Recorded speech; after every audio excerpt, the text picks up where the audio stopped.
I'm thirsty. Good evening and welcome, everybody. We're so excited to have you joining us here tonight. I'm so excited about the content for tonight. I have a lot of great information to share with you. A few things before we get started, I wanted to say for those of you using workbooks tonight, this might be a little bit confusing. The next section in your workbook will show that tonight should be a guest speaker. Because of our guest for this month, because of scheduling conflicts, we switched that. And so now we're reviewing Knowing Nutrients tonight. And then next week, we're going to meet with our guest, our special guest, Whitney Gibson, who's a registered dietitian.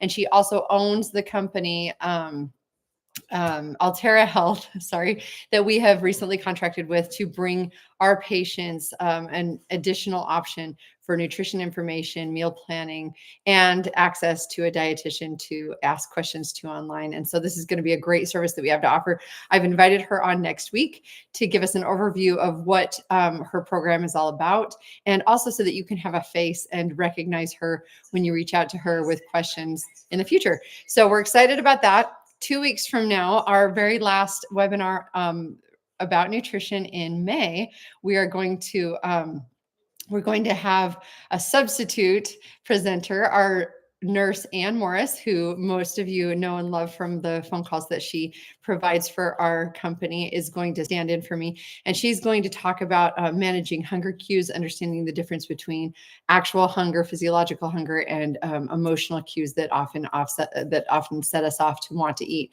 And I think that not only is she great and very knowledgeable, but she also is helping me design one of our new programs that's going to be geared towards people that want to do kind of a 30-day reset.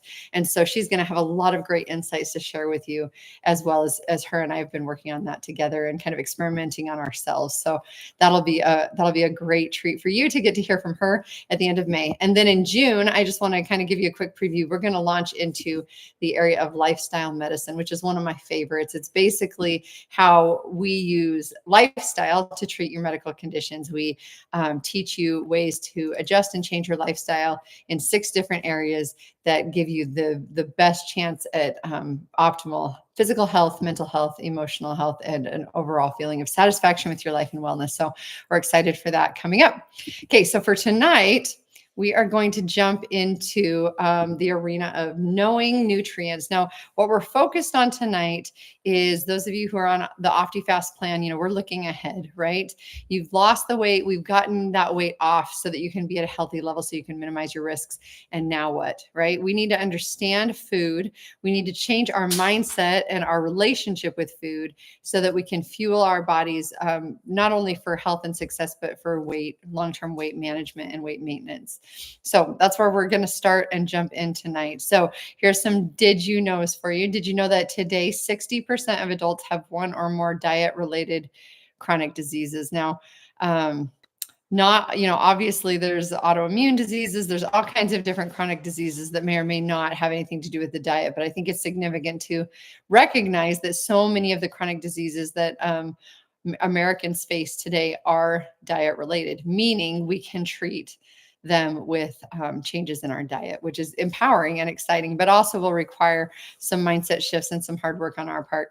Okay, did you know that more than 80% of Americans have dietary patterns that are low in vegetables, fruits, and dairy? And again, I think this is stemming from the prevalence of food that's available in our age.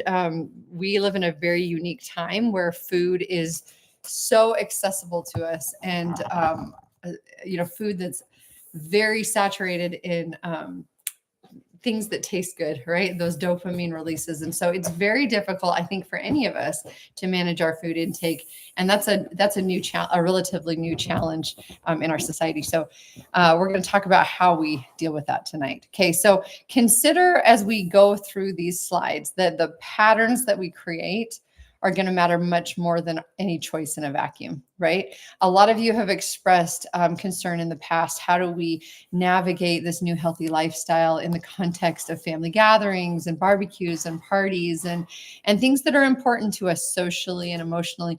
And I think that, again, as we look at what our goals are, we're looking for the patterns of just when you're home doing your normal routine, and then we address exceptions differently. But what we want to do is we want to take our patterns now and make them exceptions, and then still allow for those exceptions. Okay. And I apologize. I'm just recognizing I tried to make all these slides bigger for those of you that were saying that some of them were too small. I think this one's still too small. So I apologize for that. We'll kind of whip through this really quick. But if we're trying to simplify this, right, because we can go into all kinds of nitty gritties with like every single thing that you should be looking for and how to fulfill the requirements in each thing. But we're trying to basically simplify here, right? So we're looking for nutrient dense, which means high in, essential vitamins and minerals and macronutrients that our body needs. And then we're looking to, so we're maximizing that, right, on the one hand. And we know that that is going to come through whole foods, plant-based foods, natural sources, right? We're shopping the outside of the shopping market there. And then we're going to minimize the amount of added sugar, saturated fats, and sodium in our diet. Now, sodium is not bad. Fat is not bad, and sugar is not bad, but we want to minimize the amount of processed of those things because those will have a different effect on our body. So whole foods include fruits and vegetables, whole grains, seafood, eggs, beans, peas, lentils, unsalted nuts and seeds, dairy products, lean meats, and poultry. And you'll recognize that on that list, there are some things that some diets will say this is not good for you, that's high in fat. But again, our focus is really looking for whole food sources. And we're going to talk a little bit about how to balance that. Okay, so most of you listening tonight and grew up like I did with the food pyramid as your guide, right? You remember this pyramid where the grains were at the bottom and then you had fruits and vegetables, and then at the very top was sugars, right? Well, we've adjusted what we are recommending now. And now we have moved to this model of my plate, okay?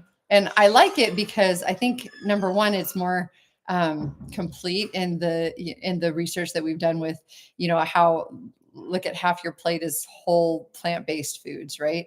And I also like it because it's really manageable. You look at that and you can see exactly what your meals are supposed to look like, whereas the food pyramid didn't lay that out quite so obviously for us. So this is just kind of a really good standard for, when you cook dinner, let's try to put plants on half your plate. Let's try to have some whole grains on a quarter of the plate. And then let's make sure a quarter is the protein with a little bit of dairy on the side, right? Okay, so as we're doing this mind shift around food, let's talk about calories for a minute.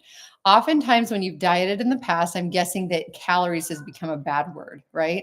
We look at calories as something to avoid and something to reduce and something to get rid of, right? We talk about burning calories through exercise. So we think calories are the enemy, and that's not true. Calories are simply a standard for measuring energy, right? Ingested food is metabolized and broken down to release stored energy into your body, providing fuel. So calories are literally the gasoline that you put in your car. It does not run without calories, and calories are important. Now, energy expenditure, we talk about burning calories. That is important because of what we talked about earlier, where food is so much more accessible than it used to be. And we are eating so much more of it than our body needs oftentimes. And that's where we get into feeling like calories are the enemy. But if we're eating the nutrient dense calories that our body needs, then they're actually our friends. And what we're trying to avoid is excess calories, not calories altogether, right? Let's also remember, I think this is so important when we're looking at losing weight, when we're looking at maintaining our weight, is really easy to get into a pattern of obsession. And that is just as dangerous as having the weight on in the first place, right? So we want to look at these opposite extremes and we want to be somewhere in the middle. So on one end, we have excessive calories, right? We're eating way too much. We're eating way more than our body needs. What happens is our body will use the calories, the nutrients that it needs, and then it will either dump the excess, or when it can't process it fast enough, it will process it in the form of fat cells, right? And so what we're trying to avoid is the excessive calorie ingestion, taking in way more, especially empty calories that our body doesn't need and can't use. On the other extreme, we don't want to be so avoidant of calories that we're not giving our body the fuel that it needs. And even worse, I think developing mental patterns that can lead to eating disorders, that can lead to malnutrition, muscle wasting. Oftentimes we get in these cycles with food where we excessively eat and then we punish ourselves by, holding back on food. And these are the patterns that we want to avoid. We want to be right in the middle.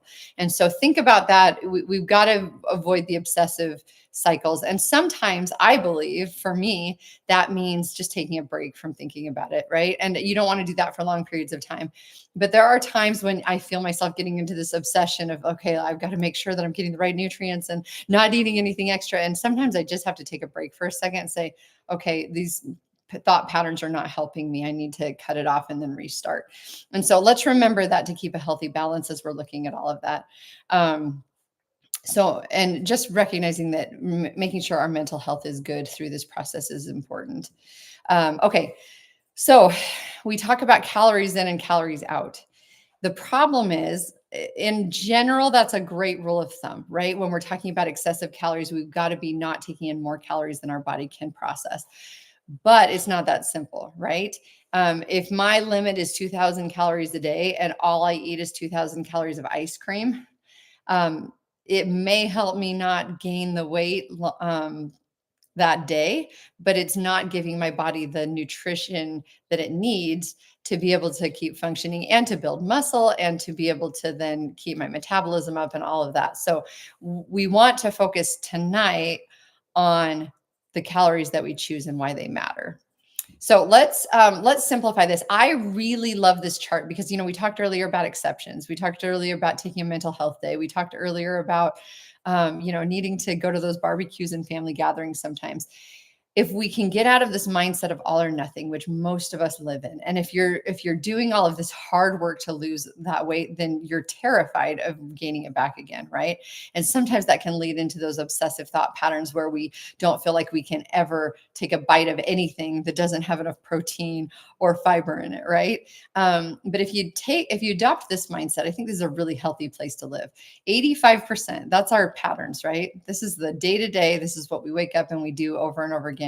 85% of the calories that we should be ingesting are the nutrients that are on the food group recommendations that we need for healthy bodies, right? And so our focus each day on the food should be, what does my body need for fuel?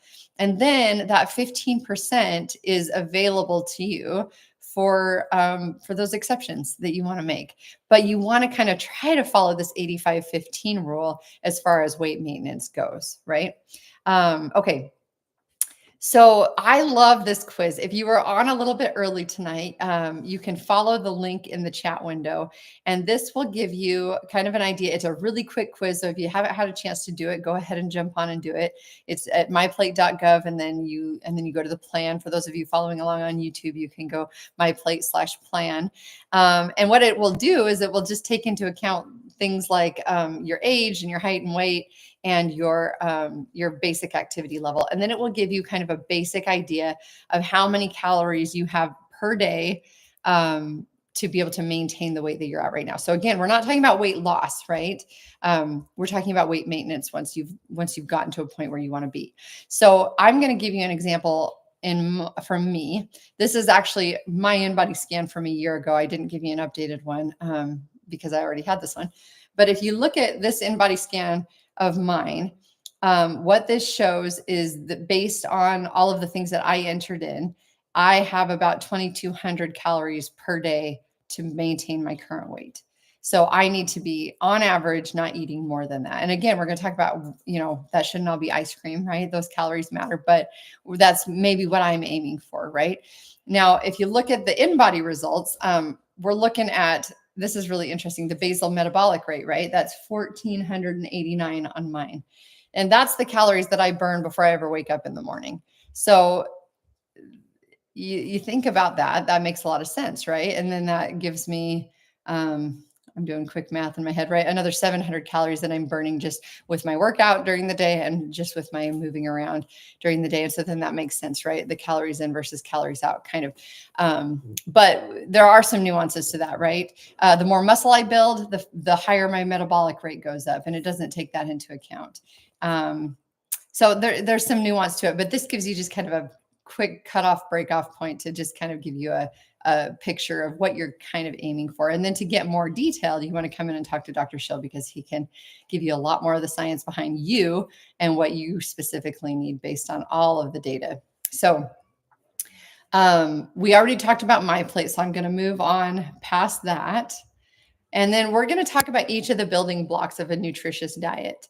So we're going to give you some details of why each building block matters, why none of them are your enemies. I think one of the biggest transitions we need to make surrounding food is to not see any of it as an enemy, but instead be focused on what we want to get first into our body. So we talk a lot about protein, and the reason for that is that protein is the building block for your muscles. Muscles are essential for weight loss and weight maintenance because it's the higher levels of muscle mass that helps you burn higher levels of fat. So that calories in, calories out picture totally changes based on how much muscle mass you have. Okay, so we know that protein is the principal component of muscle tissue. So the more protein you eat, the more muscle you're going to see, muscle building, you're going to see more better muscle maintenance, right? Especially as you age, that's so important. It's also, maybe you didn't know this, building blocks for your hormones, for your bones, for your vitamins, for your skin, for your cartilage, for your blood, and for your enzymes. So protein plays a huge role in the health of a lot of systems in our body. It also contributes to your immune system. It can help carry oxygen in your blood. And it also provides a lot of the vitamins and minerals that your body needs. Some of them, vitamin B, iron, magnesium, zinc, EPA, DHA, and vitamin D. And if you look on this slide, it can kind of give you an overview of what each of those vitamins and minerals provides for your body. All really important components to a healthy system. Okay, how much protein does your body need? Well, a lot of sources are saying 10 to 30% of your daily calories should be protein. Now, that can range from 50 to 150 grams per day. Dr. Shill's recommendation is you should be shooting for about 1 gram per pound of ideal body weight. So what that looks like for somebody like me, for example, I'm looking at between 100, probably around 140 grams per day, right? Based on my height and my ideal body fat percentage. That's what I'm looking at. That is a lot of protein. And most of us don't want to eat that much steak. My husband might be the exception. He could probably eat that much steak in a day, but I cannot. So now we got to look at what else can we eat that has protein in it, right? I'm going to get to that next, but first I want to just say a word about plant versus animal protein. There's a lot of controversy surrounding this, and there's a lot of research that you can look up, right? I'm not here to tell you exactly what's right or wrong. I think there's a lot of great points out there. So I'm just going to give you a few things to think about. The first thing I would say is that always, this is what I learned when I was in nursing school, always be looking at your sources, right? You need to recognize the biases that exist within sources, what their agendas are. That's not to say you should be skeptical of all research, but just recognize that one group is going to say one thing, somebody else is going to say something totally contradictory, and it helps you to weigh those out when you recognize what the agendas are for each group. I think that there's pros to both types of protein, and that's kind of where we stand at ShillMed. That's what we encourage our patients to do. For example, the pros of plant protein. There are a lot of studies out there. There are some that contradict this too. So again, we're learning as we go. There are a lot of studies that suggest that too much animal protein, we're looking at like eggs, red meat, even too much dairy, right, can contribute to higher cholesterol, which then, of course, in turn, increases your risk for cardiac events and for heart disease. And so a lot of people that are very plant-based advocates are saying that you want to go strictly plant-based and avoid all animal protein just so that you can improve your heart health. Now, on the other side of that, we just read some research last night, actually, that said animal protein actually provides the entire spectrum of amino acids that you need for muscle building, whereas plant proteins, no one plant source will provide all of those amino acids. So you have to get several different sources of plant protein to equal the amount of amino acids you're going to get in the animal protein. And the reason that that's significant, this is a great visual. If you think about, those letter boards that you can buy, and you can write messages on the letter boards, and each letter board might come with, 5 A's, 5 E's, and 3 I's, and 2 U's. The letters that are used less frequently are going to have less letters. But if you want 10 A's, right, to create a word, then you're going to run out of those A's, and you're going to have an abundance of Z's, but not enough A's, right? And that's the same thing with amino acids. When you're looking at building muscle, you're going to need to have all of those essential amino acids to be able to build that muscle. Animal protein provides that. Plant protein, you have to get it from several different sources. So there are arguments on both sides. We tend to encourage people to do a little bit of both, right? If you're not doing all animal protein, you're going to keep your cholesterol at a healthy range. If you're not doing all plant protein, you're getting enough amino acids to be able to do that muscle building. So that's our stand on it. If you have questions about that, please talk to Dr. Shill about it. He's done extensive research in this area so that he can help you with that. So what do we eat? We can eat meats, poultry, fish, legumes, peas, beans, lentils, tofu, soy-based foods, eggs, nuts and seeds, milk products, grains in moderation, cheese in moderation, fruits and veggies. Some of them have protein in them, lower levels, right? So we're not dependent on our protein through fruits and vegetables most of the time. And then just so that you're aware, since we sell a lot of protein powders and we encourage you to use protein powders as a supplement to increase your protein. If you're curious, the protein powders that we use mostly get their protein from grass-fed whey. So that's an animal product. We do have some vegan sources that pull it from seeds and nuts as well. So if you're curious where that protein is coming from, that's what that is. Okay, so here's some protein ideas. If you need some ideas for how to make meals that are loaded with protein. Last September, we had a great guest speaker. If you want to go back and review it, her name was Jen Mitchell. She's a friend of mine from Iowa who owns a huge garden in her backyard and cooks almost entirely plant-based. And she taught me how to make these taco lentils, which I used to hate lentils until she showed me this recipe. And wouldn't you know it, they taste just like actual meat lentils. I had no idea you could do that with lentils. And so this is something that we like to make on occasion.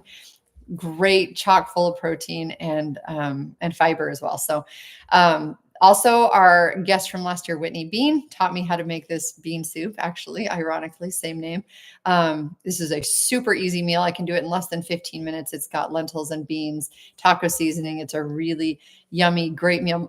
All of my kids will eat it. And it's really, you can go ahead and screenshot these. I know they're small, but you can blow them up if you want to use them later.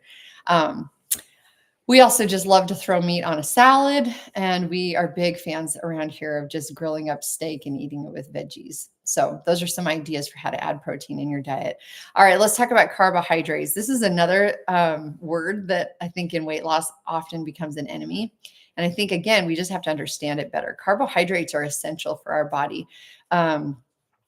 It actually provides glucose, which is our body's main energy source. And again, the problem isn't the carbohydrates. The problem is the abundance of carbohydrates. So we want to use carbohydrates wisely and in moderation, but not make them the enemy, because our body would not do well without carbohydrates. They're stored as glycogen in our muscles and our liver. So those organs actually need carbohydrates for survival and for growth. And they provide fiber in a lot of sources, which is essential for healthy digestion. And they also provide a lot of nutrients. And again, we're talking about, there are a lot of carbohydrates that have all of this stripped away, right? So whole grains is really the ideal way to access carbohydrates. But in the right channels, they can provide vitamin B, thiamine, riboflavin, niacin, iron, magnesium, folic acid, and selenium. So they're really great for our bodies. They can help combat iron deficiency anemia. They are good for building bones and releasing energy from muscles. We actually have to have carbohydrates in order to use our muscles.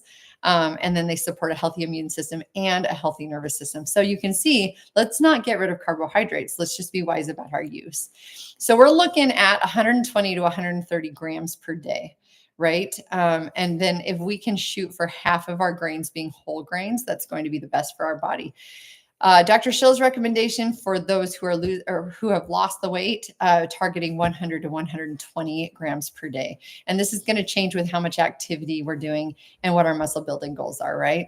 Ironically, you know that we're working with you on muscle building through the OptiFast phase, but what you're going to find is that our main goal through the weight loss phase is to maintain muscle. And really, it takes adding in these carbohydrates and the protein to be able, well, we have a lot of protein in the OptiFast, but really it's the carbohydrates. When we start eating, that's when we start seeing that muscle build. So this is important.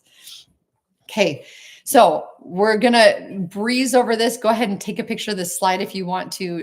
If you want to learn more about it later, we could spend all night on all of these areas, and I want to make sure that we keep moving for you. But knowing the difference between complex carbohydrates and simple carbohydrates, basically how much we've processed those carbohydrates, is important. Because again, the more processed we get, the more we're stripping those nutrients away, right? Okay, so some of our favorites.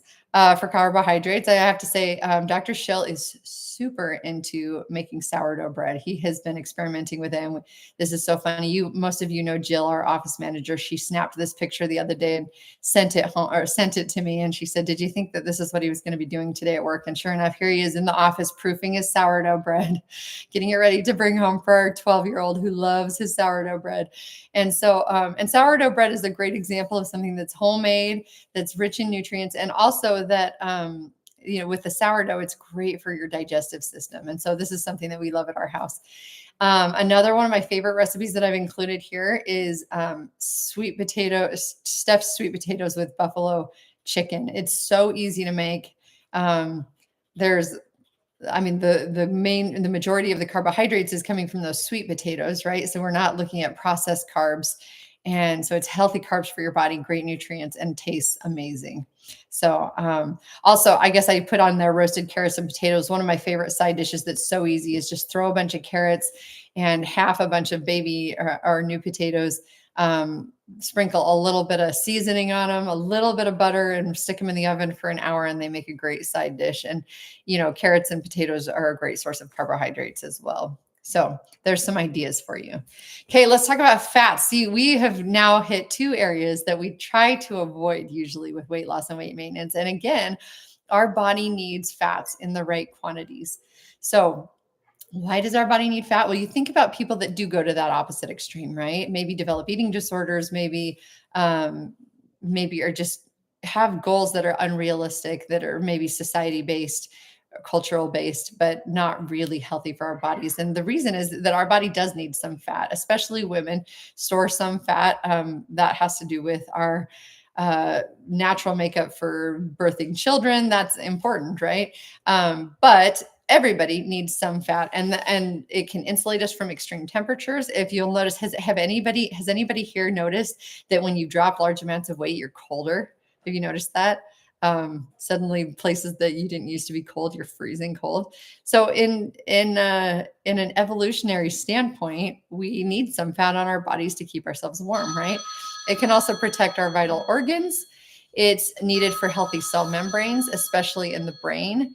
And it's also an important component for hormone production. Again, people that go to extremes with fat loss, their hormones get all messed up, right? And so we have to find the healthy balance here. And the way that we measure that is by looking at our healthy body fat percentage, which is what we're measuring on the in-body scan.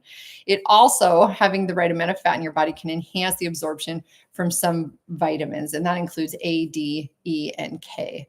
So how much do we want of fat in our body? Well, we're looking at, according to the American Heart Association, and of course they look carefully at this, right? Because high levels of fat are going to contribute to increased risk of heart disease, right? And so the AHA is suggesting less than 25 to 35% of your calories each day should have fat in them, right? Dr. Shill's recommendations, that's going to vary based on so many factors, and that's why you come and work with him on one-on-one. A lot of our Altera meal plans follow a 40-30-30 rule. We're looking at the macronutrients there, right? We're looking at protein, fats, and carbohydrates. And so I love that the Altera meal plan will break it down for you exactly how much is in every meal and exactly how much you're ingesting every day, so you can kind of get used to what that looks like. Okay, so I apologize. This is a small slide. Go ahead and screenshot this. We're not going to go into great detail with this, but we're looking at the difference here between saturated fats, monounsaturated fats, and polyunsaturated fats. That's a whole webinar for another day. But this, if you want to screenshot that and look at it later, it gives you a whole list of what each one of those look like. and which ones we really want to be focused on. So the best kinds of fats obviously are going to be the omega-3 fatty acids, which we're going to find in a lot of fish. And it actually can decrease your risk for heart disease. So isn't that interesting? This is just really illustrating that balance again, right? Too much fat causes heart disease. Not enough fat can cause heart disease. So we want to be right in the middle and give our body the amount that it's asking for and that it needs. Okay. Here are some recipe ideas that use some amounts of fats. I again screenshot these if you'd like. The top is our favorite Swedish meatball dish. We just use the meatballs from Costco. That gives you some protein in there too.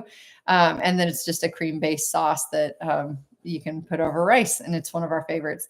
On the bottom is a chicken gnocchi dish. With a lot of vegetables. And I love it because it does have some healthy fats in it, but it also gives you the option to put tons of vegetables in it. And I always like to use things like zucchini and squash, which I personally don't love on their own. But when you mix it in with all of these great flavors and you've got a little bit of Parmesan cheese and you've got some pesto in there, it tastes really good. And it's a great way to get some of those veggies in that you might not otherwise really love to eat. So those are some ideas for you. Obviously, fruits and vegetables. So let's talk about that for a minute. I think this is the one that we're most familiar with. We know we should be eating more vegetables, right? But let's look at all of the ways that vegetables really strengthen our bodies. Okay, potassium maintains healthy blood pressures. This can come in the form of so many different vegetables: sweet potatoes, white potatoes. Tomato products, beets, greens, soybeans, lima beans, spinach, lentils, kidney beans, acorn squash, kohlrabi, yucca. I don't even know what yucca is. So if you've eaten yucca, please tell me what it is in the comments. But potassium is important for heart health. And potassium actually has a really small range of healthy in the body. It's 3.5 to 5. And working in the ICU for a lot of years, we watch potassium really closely because it's amazing how when you get out of that range, your heart starts to fail really quickly. So it's really interesting how maintaining a good potassium level is really essential to heart health and your blood pressure. Dietary fiber is essential for healthy digestion, right? It also really reduces your cholesterol and your risk of heart disease. So fiber is huge in vegetables, right? Almost all vegetables have good sources of fiber. And fiber, I kind of like it. You have a lower goal, right? Protein can seem kind of overwhelming, but fiber, we're really shooting for about 35 grams per day. And that feels a lot more doable. If you're filling your day with fruits and vegetables, you're going to have an easier time hitting that fiber goal. Vitamin A, vitamin C. It's got a lower calorie, higher nutrient ratio, which means that if we're shooting for that, say I'm shooting for that 2,200 a day that we talked about, filling my body with vegetables is going to be a great way to give my body nutrients while like taking a lot longer to hit that calorie goal, right? It's also providing a lot of things that your body needs for healthy building blocks for bones, hormones, all of those things, through calcium, folate, magnesium, antioxidants, sodium. It's going to give your body all of those things that it needs, which is amazing. If you want to screenshot this, there's a link down at the bottom, fruitsandveggies.org. This was a great place to go and get lots of ideas for different vegetables that you can try. And I always suggest here, think about the vegetables that you like and try them again, and then always try something new and see if you might like it. Okay, so how much? We talked about this already. We're going to fill half of our plate with fruits and vegetables, and we're going to focus on whole fruits and veggies. It's tempting to eat, I love sweet potato chips or apple chips. Those are okay on occasion, but we want to make sure that we're eating as many whole fruits and vegetables as possible. I know they can get expensive when you're shopping. It's a lot cheaper to buy canned pears than it is to buy fresh ones. But as much as you can, or consider growing some of your own, you're going to do your body a favor by doing as many whole, fresh fruits and vegetables as you can. Also, remember, for non-starchy vegetables, it's really hard to overdo it calorie-wise. So go crazy, find the ones that you like and enjoy. So some ideas for how to incorporate more fruits and veggies. If you like salads, roasted veggie trays are a great way to, do dinner, throw on a little bit of meat and tons of veggies with some seasoning and spices, and it's a great, easy dinner. Raw veggies with hummus or low-fat salad dressing, grilled veggies if you're somebody who likes to grill, kebabs, And then just add vegetables wherever you can. Add them to casserole dishes, like I was saying with the chicken gnocchi, right? It doesn't hurt to throw in some extra veggies, especially if you've got a sauce that you like that's going to help you want to stomach it more if it's something that's not your favorite. You're making a sauce to go over something, chop up some veggies or blend in some veggies. You're making a smoothie, blend in some spinach. And there's lots of ways to just add veggies here and there. Some people will say they'll even add them to pancakes or brownies or all kinds of things. Just throw in those veggies wherever you can. Okay. Here are some of our favorite vegetable recipes. Go ahead and screenshot that if you'd like to learn more. I'm just going to really quick tell you what they are. That top left one is a P.F. Chang's copycat that I've used for years. I love it. It just says tofu in the recipe. I always substitute it with chicken just because I like chicken better. But that's straight from what it tastes like at P.F. Chang's with a kind of a peanut-based sauce, and it's really good. That middle one is one of our favorite salads. You can marinate the chicken in a honey mustard marinade, throw it on the grill, and then chop up some bacon and avocado and tomato and corn and throw it together. And man, it is a good salad. We love that one, especially in the summertime. And then this one on the right, it says it's a summer corn chowder, but I make it year round. It's great in the wintertime too, but it's almost entirely veggie based. It has a little bit of half and half in it and some bacon. And full disclosure, we usually put more bacon in than the recipe calls for, but it's so heavy veggie based and my kids will eat it just because the flavors are so great. So it also throws in some things that maybe you don't normally feed your kids. Maybe you do, but things like zucchini and I'm just realizing that that's a little confusing. The middle recipe is the one that's the corn chowder. The recipe on the right is the salad. I know it says for salad, but just in case anybody was confused, because I got confused for a second. So there's some ideas how to throw more veggies in.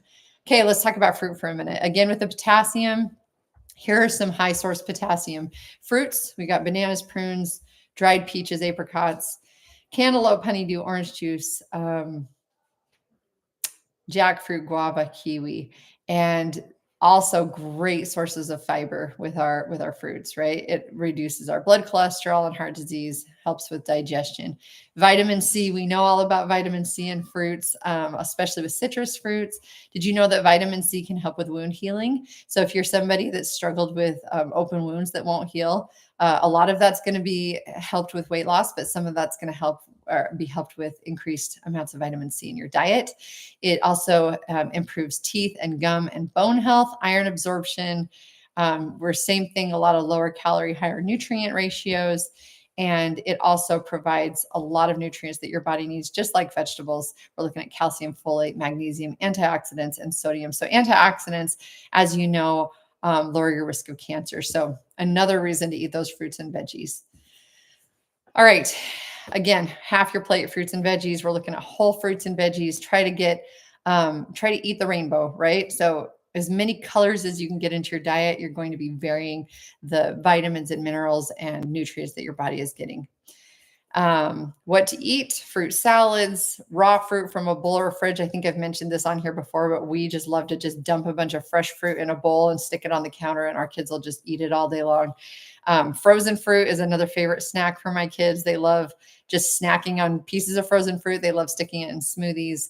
And look at the packages on the frozen fruit, make sure there's not additives in it. A lot of frozen fruit packages will just say that all it is the fruit and it's been chopped up and frozen.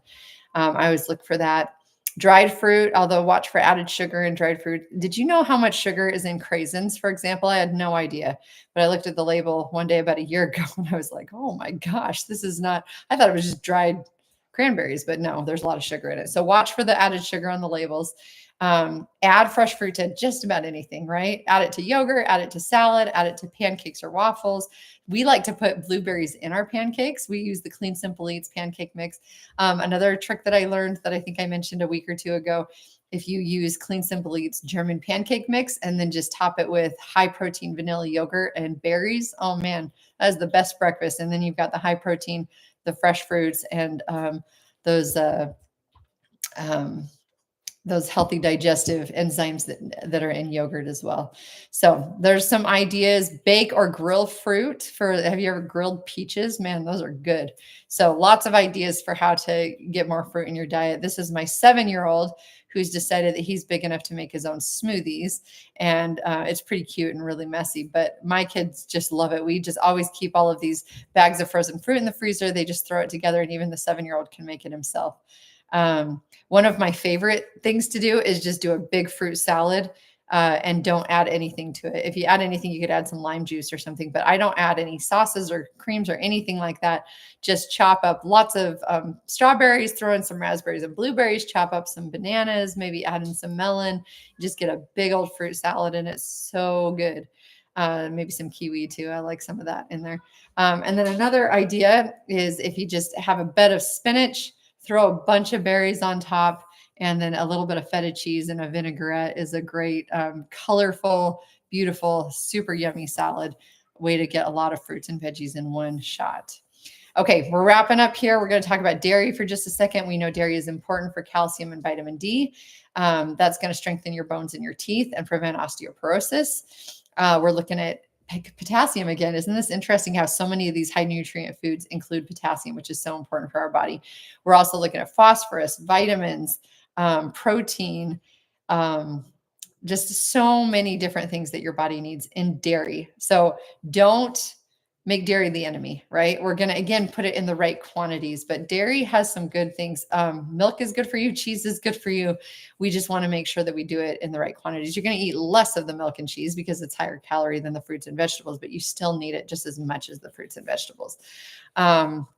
We're going to look at yogurts. I suggest high protein yogurts with less sugar in them. It's hard to find yogurt with less sugar. And honestly, if you're used to the really sugary yogurts, it's hard to go back. So those of you who are on OptiFast who love yogurt, when you get off the OptiFast, try the really low sugar yogurts. Don't go straight back because your tastes will have changed. And this is a really good opportunity for you to try something new in a time when it's not going to taste super stale to you after being really used to that high sugar. And then eventually what happens is that our taste change so that if you go back to the high sugar, it'll taste too sugary to you. And that's the goal, right? You're not depriving yourself. You're changing your tastes and your wants to be something that your body needs more. Okay. Lots of suggestions for ways to mix dairy in. Kefir is a higher protein milk. It's not necessarily something you want to drink, but it's great to throw in smoothies for a little extra protein. I love cottage cheese. Not everybody does, but it's a great dairy option for those nutrients and for protein at the same time. You're going to want to look at cream cheese, sour cream, and butter as higher fat and lower calcium than like milk and cheese and some of these other options above. So they're not included in this category. They're not necessarily bad in low quantities, but just recognize that they're not giving you as much of the vitamins and the minerals and the protein that your body can use. We're not going to go into this a lot, but just know that studies are mixed, low fat versus full fat milk products. You know, certainly you can eat more of the low fat, but then also the higher fat content can make you feel full faster. Some of the lower fat stuff strips out some of the important components. So just know that there's a lot of mixed studies on that. Okay. Some of our favorite healthy dairy recipes, right? Apples and cheese. I have a chicken curry salad that puts some fancy cheese in with apples and a curry mixture, and it's really, really yummy. I didn't put a picture of it on here. I apologize for that. Mozzarella cheese with some tomato and balsamic vinegar. Simple white sauces to thicken and flavor soups, veggies, biscuits, and gravy, that kind of thing. And then again, with the high protein yogurt with high protein granola and berries can be really, really good way to start your morning. Okay, let's talk just for a second about water. This will be the last thing. I'm going to take 1 minute on water. We know how important water is. We've seen the difference when we're drinking enough water, but we oftentimes struggle to get enough water into our daily routine because it takes intentionality to make sure we're drinking enough water. So just know that it protects your organs and tissues, flushes waste from your body. It improves your skin and hair. It actually improves and expedites your weight loss. If you didn't know that, it carries your nutrients and oxygens. It makes everything run smoothly. It lubricates your joints. So make sure you're drinking that water. You want to be going 13 cups a day for men, 9 cups a day for women. Dr. Shill recommends for everybody to be drinking between 80 and 120 ounces per day. And if you have one of those fancy water bottles we got you, those are 40 ounces. So that's 2 to 3 times a day that you're filling those up. And that, if you look at it that way, it doesn't seem super unmanageable. Some ways to get more water into your day if you're just bored of drinking water. And I've got to say, I fall into that category. I need something to switch it up. Make sure you have a water bottle that you love. Honestly, it is not the same experience drinking water out of 2 different containers. And so you've got to appreciate the taste of the water bottle you're drinking out of, the ease of it, the way that it works. Find a water bottle that works for you. If it's not one of ours, find something that you really like. Have it with ice or without ice, however you prefer it, infusing it with fruit. And then, of course, we sell a whole variety of options to help you with that as well. Clean Simple Eats offers greens, electrolyte mixes, collagen beauty products. They are so tasty and they really help me be motivated to keep my water intake up throughout the day. Just Ingredients has water flavors that are really cheap compared to all of our products that we offer. Try them out if you haven't already, because they're a really affordable way to flavor your water up. And then our newest product, if you haven't tried it yet, this is LMNT, which is really focused on sodium. Now, if you have heart problems, this is something that we're going to recommend you don't use right at first or cut in half. But for those of you who are looking for flavored water, but also for relief from restless legs, from electrolyte imbalances, who are looking for an after workout boost, and if you're looking to curb sugar cravings, this is actually a great way to do that. This salty but sweet flavor can actually really help you with your sugar cravings throughout the day. So come check them out in our office if you haven't already. And then we're just going to close up by just mentioning there are 13 essential vitamins and minerals that really need to be obtained from whole food sources. And it's really eating that full variety of those whole food sources that's going to give you the vitamins and minerals you need. And incidentally, Dr. Shill will tell you that if you're eating a wide variety of plant-based foods, most people are not going to need supplements, which is really cool, isn't it? Okay. And we are going to just mention as we close tonight that if you are doing this right, you're not going to be hungry. I love this approach because you're not depriving yourself of anything. You're just focusing on fueling your body first and then enjoying food second. And it just makes it a lot more sustainable that way. So my challenge for you, if you're in a place where you're eating food, try this out now. If you're not and you're looking forward to this, then this is where you're going to start when you enter food again. Pick one of these categories and don't eat anything that is not high nutrient until you filled your body with the adequate amount of this category first. So if you're picking protein and you're saying my body needs 140 grams today, then you plan your meals out to make sure that you get 140 grams of protein. And you don't eat a cookie for lunch because you're saying, wait a second, I need this high protein first, right? And you're not going to reach for the potato chips because you're focused on filling your body with those nutrients first. And then once you've filled yourself with 140 grams of protein, first of all, I promise you, you're not going to want to binge eat 10 cookies after that because you're going to feel satisfied, you're going to feel strong, you're going to feel good. It doesn't mean you'll never eat a cookie again. But again, we're focused on the building blocks first, and then that 15% second. Okay, here are some sources to end up with. And just want to tell you that, again, we believe eating should be an enjoyable experience. We believe it should be a balanced experience. And we will continue to walk you through this every step of the way and customize this to your needs. So thanks for joining us tonight, everybody. We're excited to see you next week with Whitney Gibson. Please join us for that. You're going to love what she has to say, and you're going to love this program that she has to offer. Have a great night, everybody, and we'll see you next week.